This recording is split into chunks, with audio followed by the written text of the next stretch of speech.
Good afternoon, everybody. This is Councilman Britt Moore calling to order our Finance Committee for Thursday, February the 15th. We have full membership here with Councilman Tim Andrew, Mayor Pro Tem Michael Holmes, and Councilwoman Monica Peters. And we will get right to business as we like to do at this committee. First item on the agenda is 2024-055. Got several that Mr. Robbie Stone's going to come up, but this is one we'll start with. He's our Public Service Director. Hey, Robbie. Hello. Thank you, Council. So the first item here, we're bringing in this budget ordinance amendment where we received $1.5 million through the Department of Public Safety, Disaster Relief and Recovery, Mitigation and Resiliency Directed Grant. This was supported by Representative John Faircloth.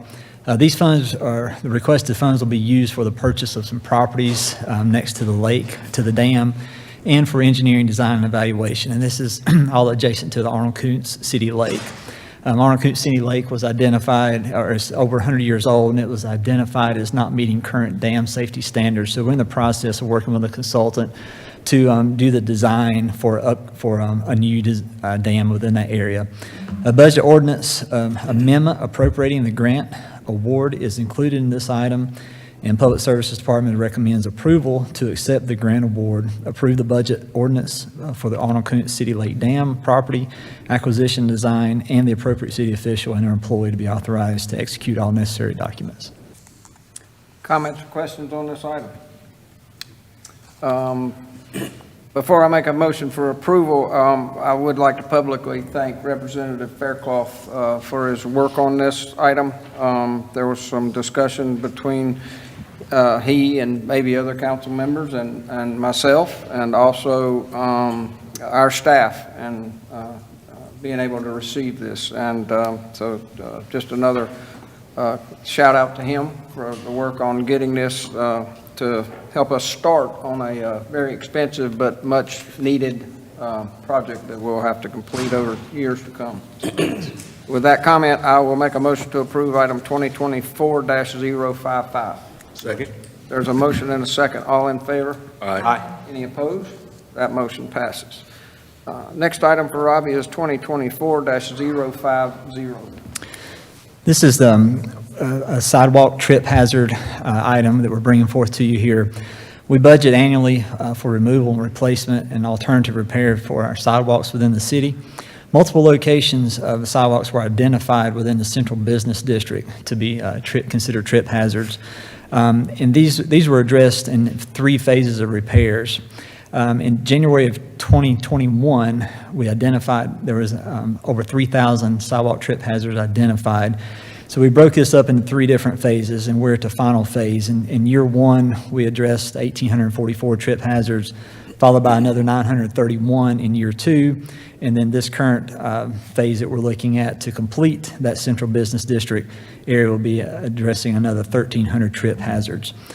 Precision Safe Sidewalk possesses a patented technology to perform this work, and this technology is less intrusive than digging or replacing the sidewalk. Funding is available in our current budget for this, and Public Services recommending approval of this contract and ask Council to approve the sole source repair to Precision Safe Sidewalks in the amount of $131,318. Comments or questions? There's a comment that says it doesn't include removal and replacement, but that's a wild card. We don't know until we start the work, right? Well, so these trip hazards are typically anywhere from 1/4 inch up to maybe 1 inch. And if we start getting a lot larger than that, then that's where we would address another contract, either a contract with another group or utilize in-house services to remove those slabs. Because what we don't want to do is start cutting these sidewalk slabs and get them so thin that they don't even support just the average weight on them. Understood. Okay. Okay. Good question, and a point of emphasis as we talk, because sidewalks are a point of discussion and contention a lot of times in developing, and while they add to our aesthetics and enjoyability of our communities, they also add to the cost and the upkeep, and that is passed on directly to the purchaser of the house. So, just for the record. But it is something that's asked for a lot and that we enjoy and that we have to maintain. I'll make a motion to approve item 2024-050. Second. There's a motion and a second. All in favor? Aye. Any opposed? That motion passes. Next item, 2024-056. This is for the approval of addressing another issue of our wastewater collection system. This is for a task order with CHA Consulting for the professional engineering services to evaluate the sanitary sewer system in the Upper Boulding Branch Sewer Basin.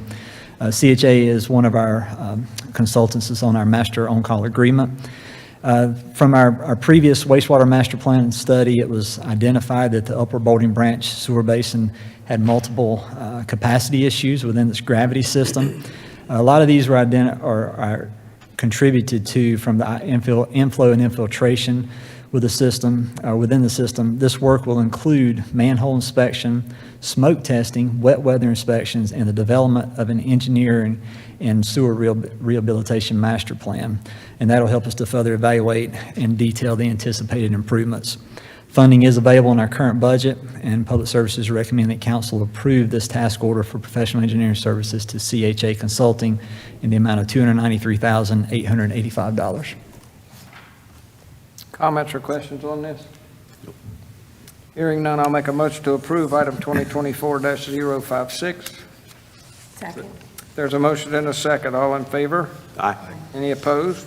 That motion passes. Next item is 2024-057. All right, so this is another item related to our wastewater system. This is to approve a task order with Black & Veatch for the professional engineering services to evaluate Waterview sanitary sewer system. The city does have a master on-call agreement with Black & Veatch. We own and operate a pump station. It's capacity of 3.6 million gallons per day at Waterview. And as there's associated force main and gravity sewers upstream and downstream of this pump station. Growth in the northern portion of our city has deemed this area as needing improvement and expansion. This pumping station will be preliminary evaluation. Will basically help us understand the future needs and determine the best way to increase this capacity, the hydraulic evaluations, and the gravity sewer and force main sizing within that system. Funds are available in the current budget. Public Services recommending that council approve this task order for professional engineering services to Black & Veatch in the amount of $215,000. This is the one off of Ski Club and Waterview. Right.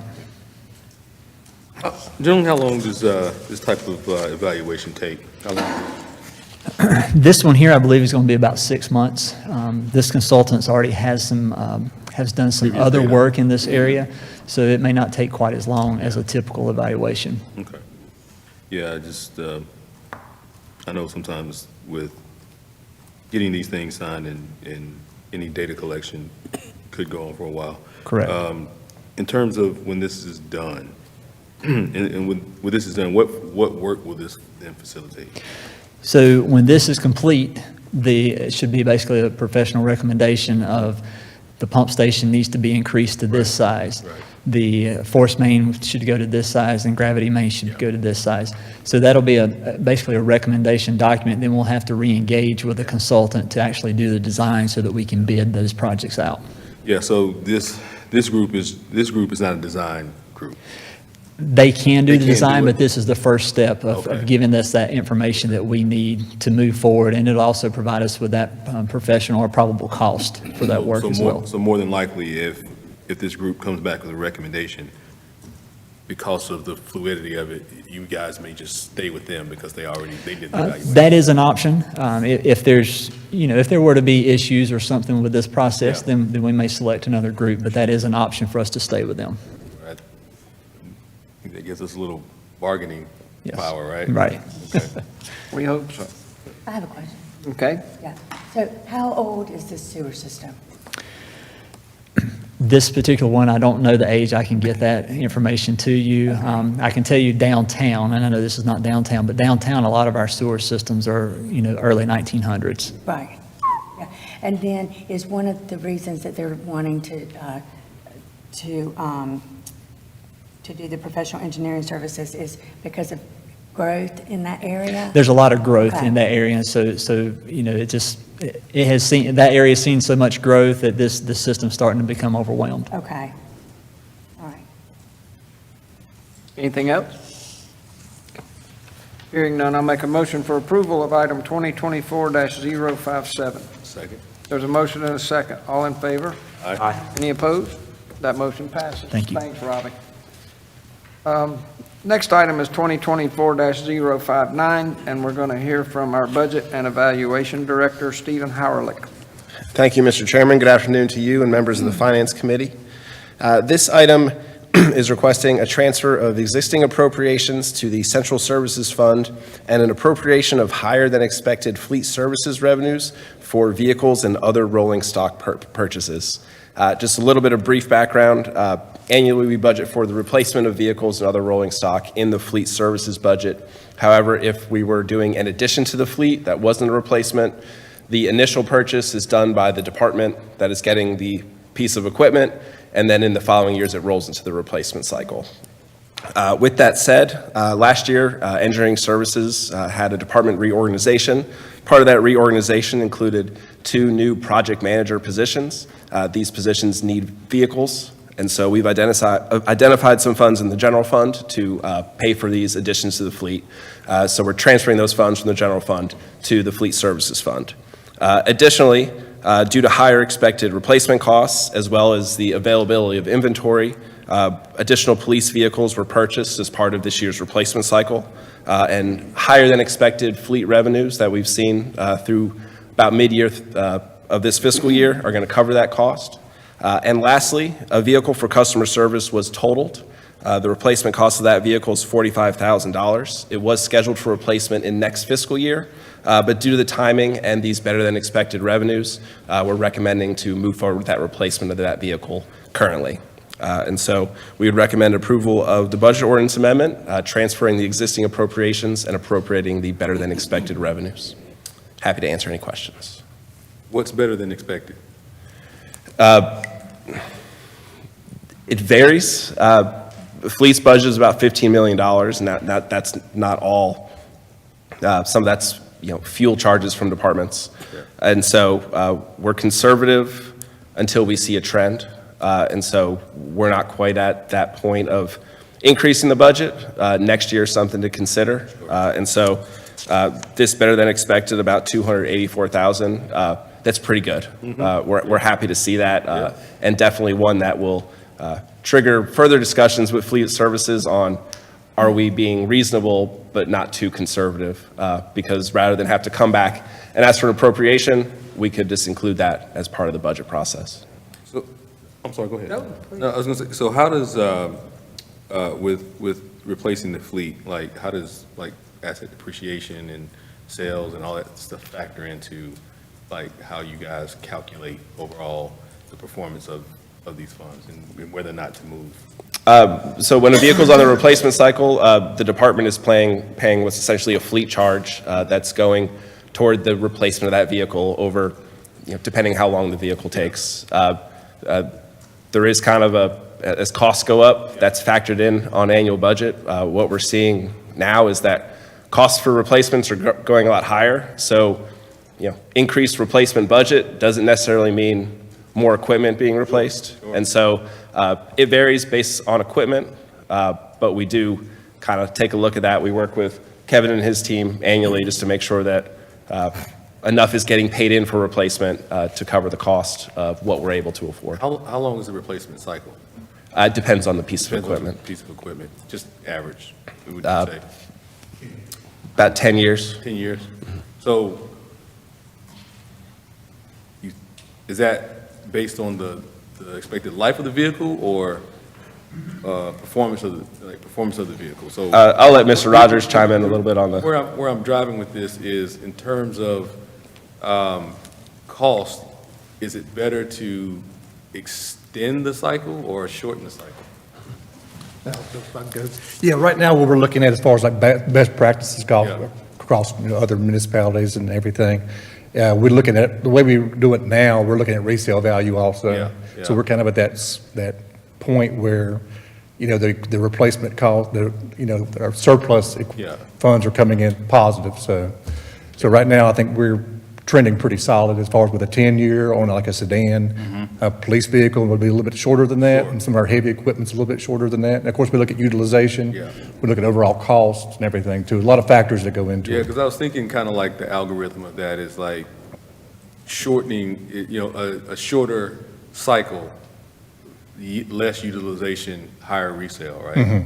And so I, just kind of looking at what would get us the best return on that, would be shortening the cycle, limiting the utilization, so Yeah. we could sell it for higher and limit those costs. Yes, well, right now with like I said, with the way the budget's going right now, I mean, we're not too far behind, but we're a little bit behind right now, just to keep up with our 10-year replacement cycle. Yeah. And we look at our other areas close to us, I mean, we're doing pretty well as far as the way we're replacing vehicles and keeping them moving. Yeah, you guys are doing a great job. I Yeah. was just trying to, thinking about how, Yeah. any efficiencies or anything we can gain and Yeah, kind yeah. of pick We'll up work some on that, dollars here and definitely, there. yeah. How much is we talked about the revenues are flowing pretty good. It's always good when you tell me you're within budget.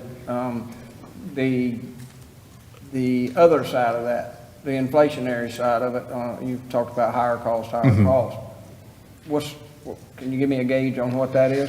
It varies a lot. If you look at like some of our larger equipment, like with Public Services Department, I mean, we've had some vehicles and pieces of equipment that have gone up 40%, some going up 20%, but most of our like smaller not sedans, but smaller SUVs, smaller trucks, about a 10 to 15% increase.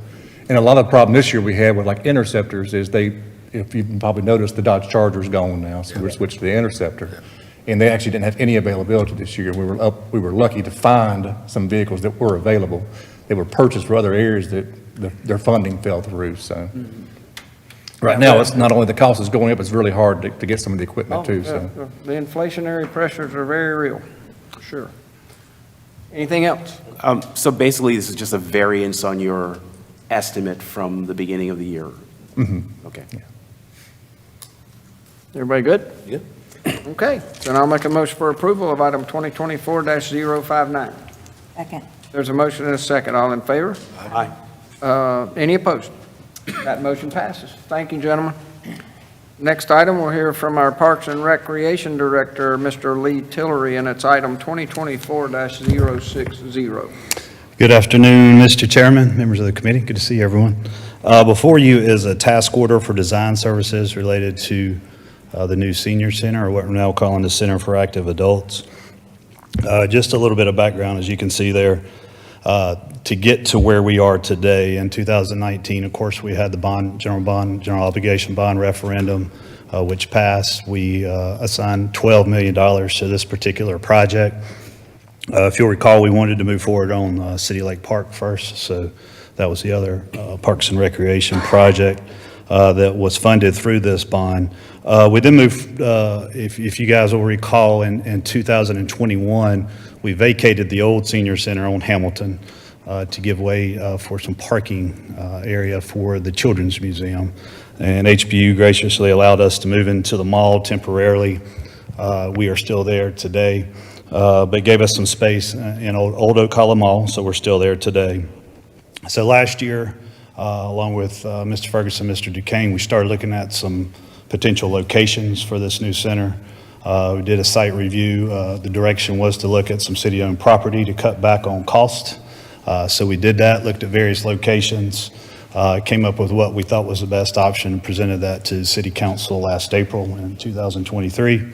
Then through the course of last year, into the summer and the fall, we went through what we called a pre-planning phase, brought in a group, did tons of surveys, meetings with seniors, trying to get a feel for what this new Center for Active Adults should look like, what should be involved, how big it is. Very good study, so it gave us a lot of good information, so now we're ready to move forward. So before you is a potential contract with a group called Clark Patterson & Lee CPL Incorporated, in the amount of $748,800.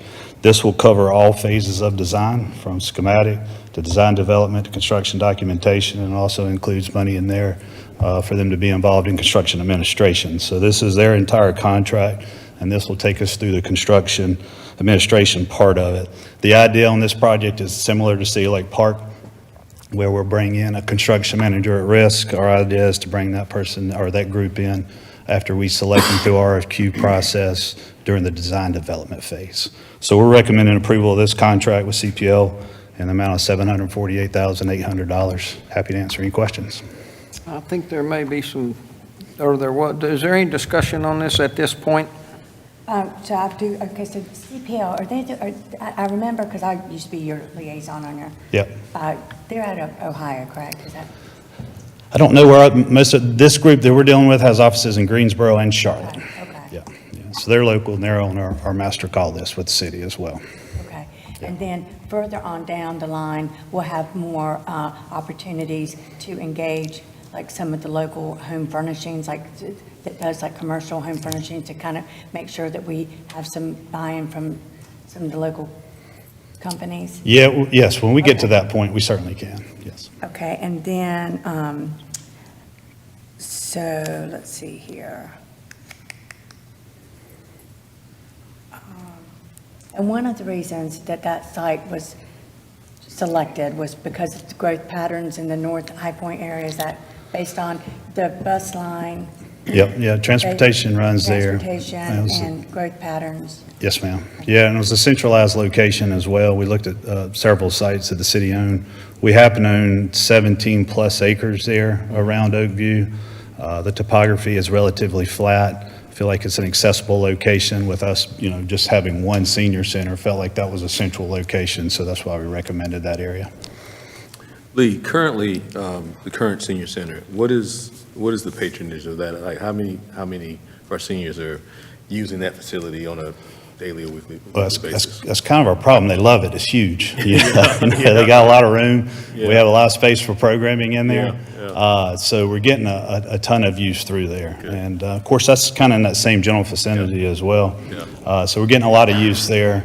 People are enjoying it. But that has also helped us during that pre-planning phase to really dial in as to what's important in this new center too. So it's been very helpful and obviously a good deal for us to have that space, temporarily. And, obviously, I think that'll stay online while the new center is getting built. Yes, sir. The idea is the planning phase, the design phase, they're saying 9 months. Maybe a year for that. If we have a construction manager on board, we can move forward a little bit quicker with the construction. Looking at a construction time, which is still out there and variable. We don't know as far as some lead times with some equipment, but you're looking at a construction time of 18 months. I will say having a CMAR on board, we can get that input early on. Yeah. If there's longer lead times Yeah. on certain issues, certain supplies, certain equipment, we go ahead and start that. Yeah, I mean, the current project schedule on this Gantt chart is about 13 weeks of slack built in already, so it looks like it's okay. Yeah, yeah. So I'm saying 3 years. That's just what Yeah, I'm saying. got you. Yeah. Okay, well, And appreciate then one that. other question. What's the over-under on that? Probably go over. So the only other comment, because I know that there's been a lot of work done on this, and I'm so appreciative, and I know that our seniors are really looking forward to this. So I'm okay with making a motion with recommendation to approve, but I would like for this to not go under the consent agenda items for council. I would like it to be able to be presented at council on Monday. Is that okay? Can I? That'll be fine. A couple of different options. I think you can do it at council, but Right, yeah, so at the beginning of the meeting, when we look to adopt the agenda, you can make the request at the time to pull it from consent and to be heard under general business. Okay. Which we can handle it that way, and Yeah. then like Patrick did last week, or Okay. the week before. Okay. So we'll go ahead and, Okay. You wanna All right, make the then I'll motion make to a approve? is there a second? Second. There's a motion for approval and a second. All in favor? Aye. Any opposed? That motion passes. Thank you. Thank you, Lee. Next, we're going to hear from the Honorable Chief of Fire, Tommy Reed, item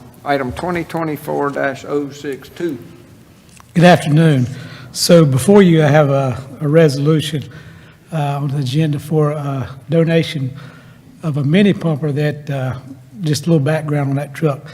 In the early 2000s, Deep River Fire Department ceased to exist, which is on the 68, actually in Councilman Holmes, a lot of his area is the old Deep River area. They ceased to exist, so everything, the county gives us the taxes to ride that and what's not in the city. And so all their assets that volunteer nonprofit owned became assets of the cities. So we've had some other trucks, but this truck here was replaced this year with a new truck. And we had a volunteer department, Bethany Fire Department, that's pretty much all volunteer asked for the truck. And so I think kind of paying it forward a little bit helps us as a city to show goodwill and good attitude toward others. So what we're asking is to be able to donate this truck to Bethany Fire Department, which is a nonprofit volunteer fire department. That's good stuff, Chief. Comments, questions? Make a motion for approval of item 2024-062. Second. Motion and a second, all in favor? Aye. Any opposed? That motion passes. Thank you, Chief. Thank you. Chief, I'm sorry, Chief, I'm sorry, the fire department, how many trucks do they have with this, They have, adding this one? they've got 2 fire stations, they got, I think, 2 tankers and a pumper. And this is really a smaller truck, a mini pumper. So like places that you got to drive 200 feet off the road, this truck will get there. Oh, good It's stuff. places that you can't take a big truck. No, I think this is really good. So- It's really good for us to work with folks. I think it shows High Point's heart. Good job, man. So what we'll do is we'll get with the marketing, and when we present that truck to them, Yeah. we'll get some publicity out of it. See, I like my marketing and branding. I like the way you're thinking there, Chief. Okay. Thanks, Tom. All right. The next item is 2024-058, and staff has requested that this item be pulled from the agenda, which we will do because there's further consideration and preparation for this item before it comes before finance. So we will move 2024-058 to a future date. And the final item is an information-only item, and we have Chief Financial Officer Bobby Fitzjohn to speak on item 2024-061. Thank you, Mr. Chairman, and I hope the Deputy City Manager heard the title change. We'll just make it official. Good afternoon, members of the Finance Committee. This is the initial item that will introduce the 2024 General Obligation Street and Sidewalk Bond. This, again, is just for information at this meeting. It'll be presented to the full council Monday night. But essentially, once you all move forward with the Samet Drive Extension Project, that allows us to move forward with issuing 2/3 bonds to finance that project. As I said, this is just the first item where the bond order will be introduced. We'll ask you all to make a resolution making certain facts and findings and calling a public hearing.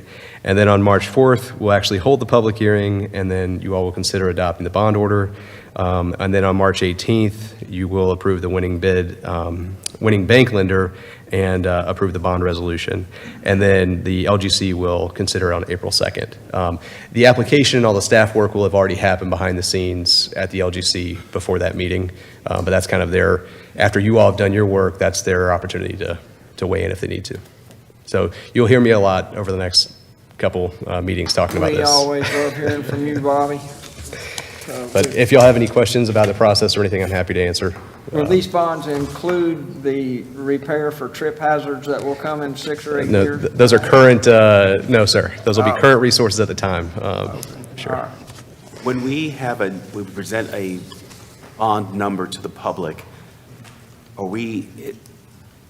is that including the total cost when we repay it? We do have to present a statement of estimated interest Okay. to the public, but that number will be the not to exceed amount that we are allowed to issue. So that is just the amount that we'll receive from the institution that's lending the funds. But there will be an estimated interest amount. Another process is that I have to publish with the clerk before the vote can happen on all of our debt and the estimated interest, and then that's available for the public as well. Very good, thank you. Yep. And, Yes. And another sidewalk project that was included in that bond was the Burton Road project. Could I just get like a little bit of an update on that? So that was actually as part of the 2019 referendum, Okay. and those bonds have been issued, and I believe engineering's underway, but Assistant City Manager Kane's coming up.